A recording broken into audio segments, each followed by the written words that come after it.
algebra class. Today we're going to be looking at solving inequalities. Our objective today is to be able to solve and graph inequalities.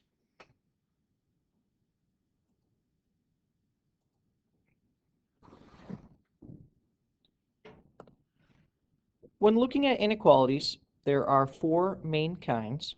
The pink box is going to be a less than sign. It can also be called fewer than. So if we see a story problem and we see the word fewer than, we're thinking of a less than sign. I like to remember a less than sign because it looks sort of like an L for a less than.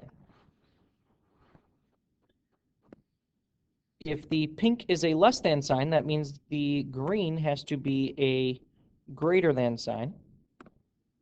It can also be called more than. The blue box has a line underneath the bottom, which is going to represent a less than or equal to. We can say at most, we can say no more than. All of those things mean a less than or equal to sign. The yellow box is the same thing, but just opposite here. So it's going to be a greater than or equal to symbol.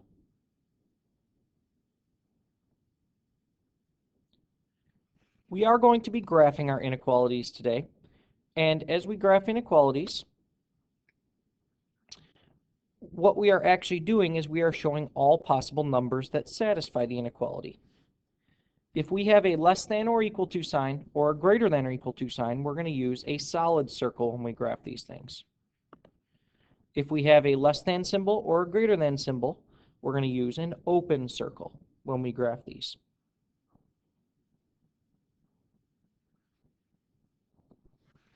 Let's go ahead and do an example here. So the first thing is I'm going to draw a line right down the middle of my inequality. The opposite of minus 45 is plus 45, so I'm going to add 45 on both sides.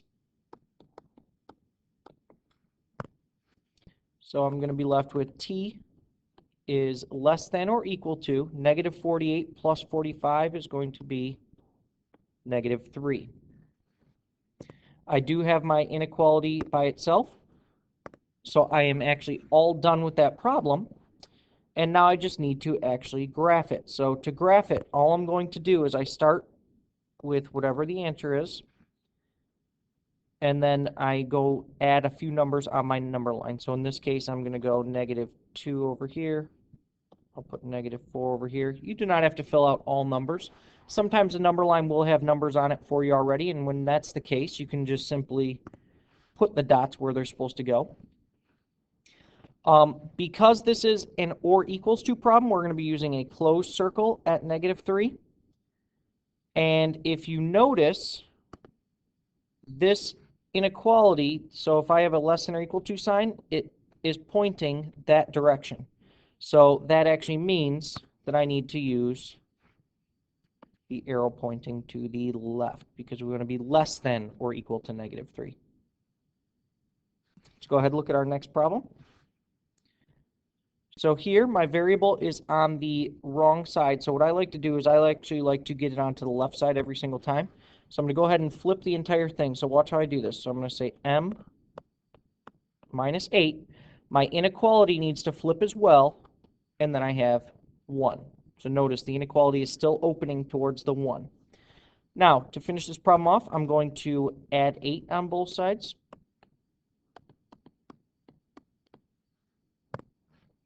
So I get m is less than or equal to 9. So my key number is 9. So I'm going 9, 10, 11. Over here, I'll put 8 and 7. And because this is simply a less than symbol, I'm going to use a open circle at 9. And it's going to point to the left.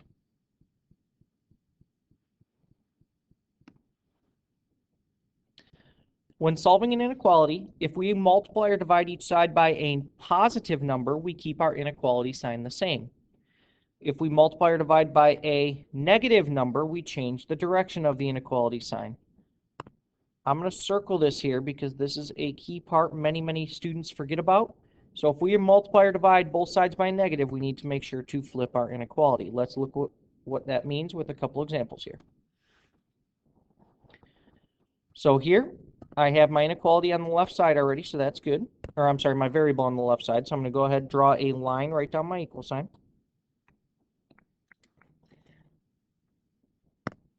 Now, I have a divided by 2, so I'm going to multiply both sides by 2. When I do that, I'm left with t is less than negative 5 times 2 is going to be negative 10. So my key number is negative 10. So I got negative 9, negative 8. Backwards, I got negative 11, negative 12. So this is just a less than symbol, so I'm going to be using an open circle. And it points to the left because it's a less than sign. So I'm going to go ahead and make my graph point to the left.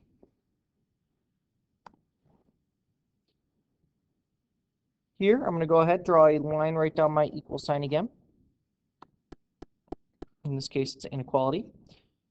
In order to undo a multiplying fraction, you need to multiply by its reciprocal, which is negative 4 over 3. Multiply by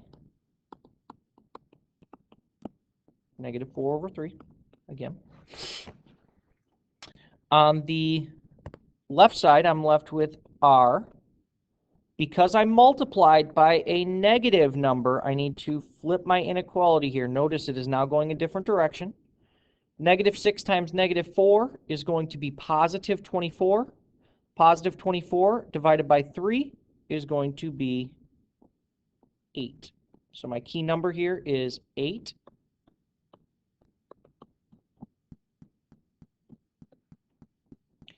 This is an or equal to sign, so I need a closed circle here. And it points to the right.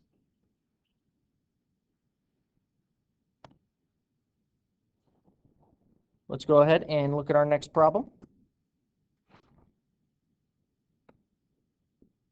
I got a line right down my inequality there. I'm going to go ahead. My first step is going to be to add 7 on both sides. So when I do that, I get negative c over 8 is greater than or equal to 8. Now, to undo that negative 8, I'm going to multiply both sides by negative 8.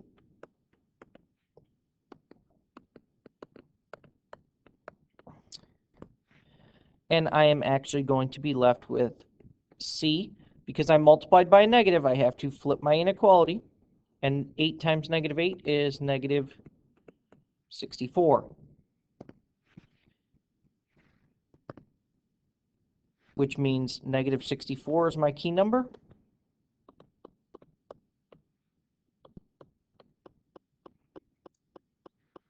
I'm going to be having a closed circle there because it is a or equals to sign, and it points to the left since it has to be less than or equal to negative 64. Let's try another one. Draw a line right down my inequality. Whoops.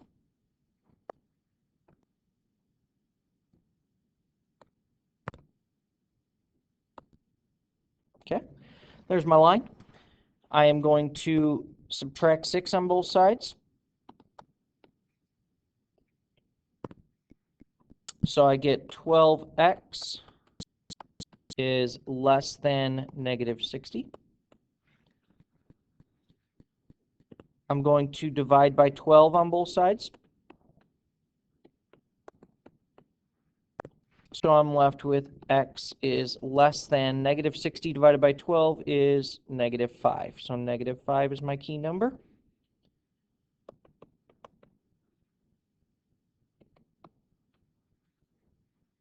Because it is simply a less than sign, it's going to be an open circle, and it points to the left because my inequality is pointing to the left.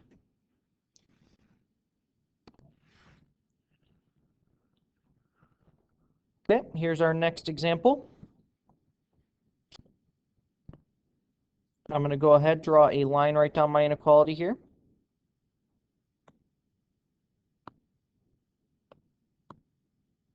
And there we go. My smart notebook was not behaving there. So next up, I do not like when I have my variable on the wrong side, so I'm going to switch this whole thing. So I have negative 15 g minus 3. Notice I need to flip my inequality. Now, I'm going to distribute that negative 15. So I have negative 15g plus 45 is greater than 75. I am going to subtract 45 on both sides. That leaves me with negative 15g is greater than 75 minus 45 leaves me with 30. I'm going to divide both sides by negative 15.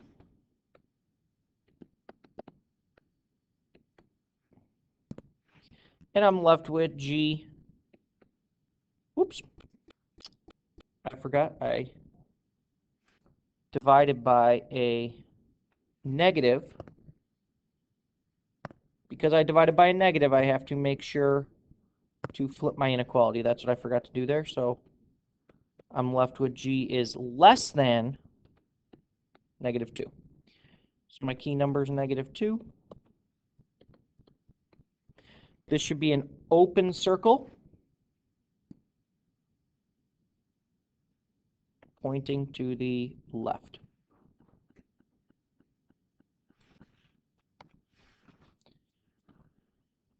A number decreased by 8 is at most negative 4. So I need to write this one out first. So a number decreased by 8. So x minus 8 is at most. That means it has to be smaller than or equal to, so less than or equal to, negative 4. Go ahead, draw a line down my inequality. I'm going to add 8 on both sides. I'm left with x is less than or equal to positive 4. So positive 4 is my key number there. So I put that on my number line. So I got 4, 5, 6, something like that. It's going to be a closed circle, and it points left.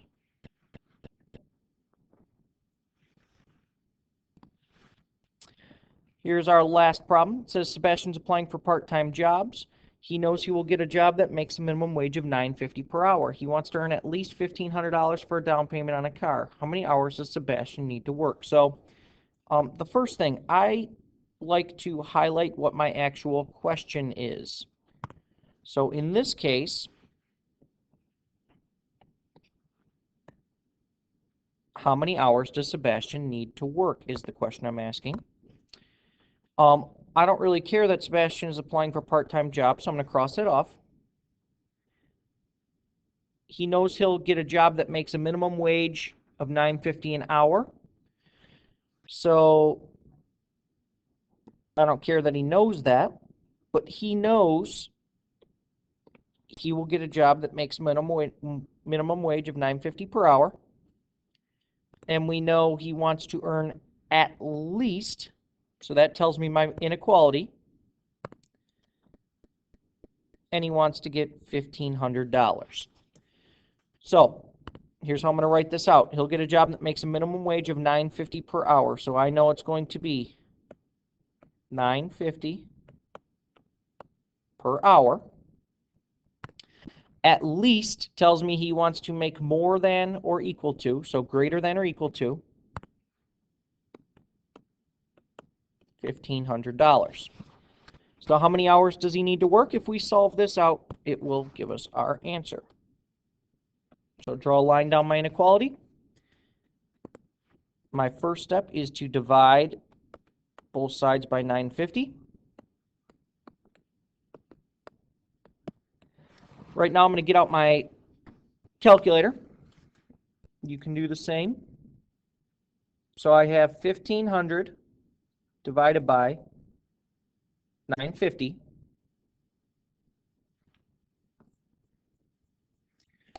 So he would have to work, I got 157.89 hours, so you can't actually work that amount of hours, so he has to work greater than or equal to 158 hours.